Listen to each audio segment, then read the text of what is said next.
খোদা তুমি কবুল মঞ্জুর করো, আমিন ইয়া রাব্বাল আলামিন, আমিন। দেখি আবার কে আছেন? আসসালামু আলাইকুম। জি, ভালো আছেন আপনারা? ওকাছেন কিলা সাহায্য করবা? আর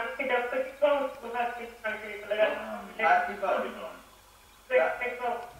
আপনার নাম কিটা কইবানি? আপনার কই নামে ওইটা আপনারা দিলেই মাশাআল্লাহ, যেরকম মারহাবা। আয় আল্লাহ রব্বুল আলামিন, আমার এক বোন আল্লাহ করিলেন দান, ঠান্ডা রাইতো দুনিয়া আখিরাতে জানার পান, আখিরাতে পান কাউসারের পানি করে পান। আল্লাহ তুমি কবুল করো, বন্ধে কবুল করো, আমিন। আমিন। দেখে আবার কে আছেন? আসসালামু